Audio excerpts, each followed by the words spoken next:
Hello again. This is Margery Wakefield, ex-Scientologist, with an open message to the Church of Scientology of Denver. I believe, I cannot prove, but I believe that I have been poisoned. My life has been threatened and almost taken by the Church of Scientology. I'm going to explain exactly what happened to me in the past 2 weeks.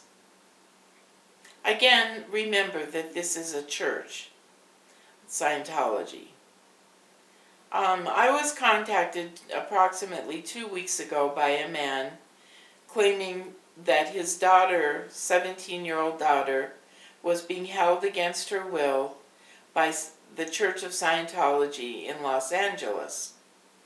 He was referred to me by a cult counselor in Denver, whom I know and very much trust. So I had no reason to distrust him. And being naive and gullible as I am, I agreed to help him. For 2 days, I helped him on the phone.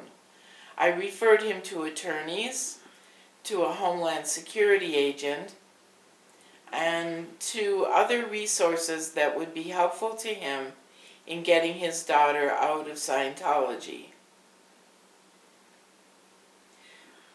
After 2 days, we were supposed to meet in a restaurant so that I could give him copies of my books and some other documents.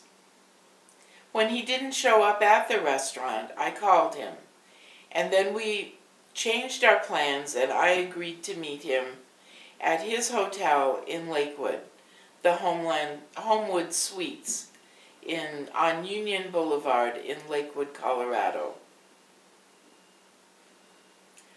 I should have been suspicious of several things, but again, I'm naive and gullible, I admit it. First of all, he said he lived in Washington, D.C., yet he had a Denver phone number. That was my first red flag. When I drove up to the hotel on Union Boulevard, I couldn't find the hotel because it's hidden behind the Hampton Inn on Union Boulevard. So I went to the Hampton Inn. I asked if he was registered there, and they said no. And the desk clerk then called over to Homewood Suites to see if he was registered there. The same answer, no. So I called this man and said, "What's going on? You're not registered at your hotel." And he said, "Oh, I'm registered under a corporate name." Again, I was naive and gullible. I believed him. As I was walking into the Homewood Suites, he was walking in at the same time. I believe, but cannot prove, that he was waiting for me in his car. We cordially exchanged handshakes. We walked into the lobby of the hotel where a buffet was set out, and he said to me, "Oh, they're putting out a spread." So I went and I got a glass of water because I was thirsty. I could not carry water and serve myself the food at the same time. So I went back and put the water on the table, away from everybody else that he had chosen for us.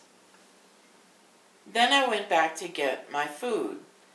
In doing so, I turned my back to him. He was sitting at the table where my water was. I believe, and again cannot prove, that this was his opportunity. We sat and talked. The third red flag was that he had almost no emotion in talking about his daughter being held captive by the Scientologists. The fourth red flag was that he had no interest in my books or in any of the printed materials that I gave him. I should have gotten up right then and walked out, but I didn't. I drank a few sips of the water, And believe me, I don't know what kept me from drinking that whole glass of water. I drank just a few sips. After about half an hour, we exchanged handshakes.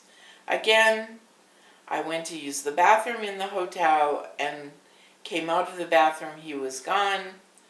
I left the hotel and drove home. When I got home, by the time I got home, I was very ill. I took my blood pressure because I felt so sick. It was 187 over 110. My normal blood pressure is 120 over 70. My doctor can verify that.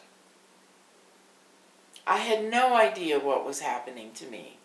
That night when I was sleeping, I couldn't breathe. I woke up several times, unable to breathe.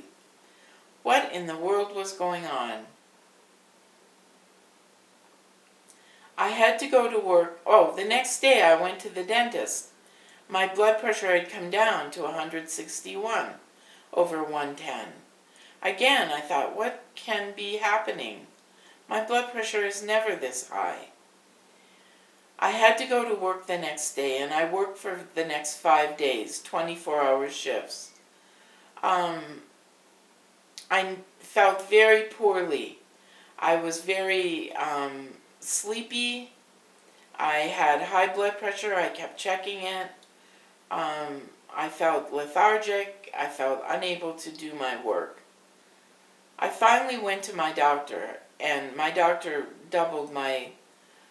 put me on a double dose of blood pressure medicine, which as of probably 2 days ago brought my blood pressure down to my normal state. It occurred to me that maybe I had been poisoned. The idea was so bizarre. Poisoned by a church? It was so bizarre, even to me, who had been a member of Scientology and participated in a number of criminal activities, that I couldn't even believe it.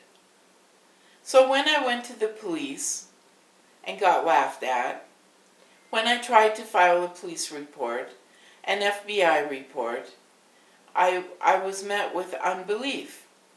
Of course, unbelief. What kind of church goes around poisoning its critics? Well, I can tell you one church that probably would do that, based on my experience, and that is the Church of Scientology. Scientology, this is for you. In the future, I would very much appreciate it if you would not take my life. If you would not threaten my life. I'm going to save you a lot of trouble. You don't need to set up special covert operations in your Office of Special Affairs. The covert operations I knew as ops. You ran an op on me. You don't need to do that anymore. If you want to know what I'm up to, just call me. Here's my phone number. 303-717-8808. If you want to know what I'm up to, call me. I will happily tell you. I have filed 2 police reports and an FBI report. I have notified the media. I have notified attorneys. There's not going to be any secrecy about what happened to me. I don't have secrets, Scientology. You do. I don't. And my final words to you, Scientology, are, if you want to be a church, if you want to be accepted as a church, I have no problem with that. But please, act like a church. Thank you, Margery Wakefield.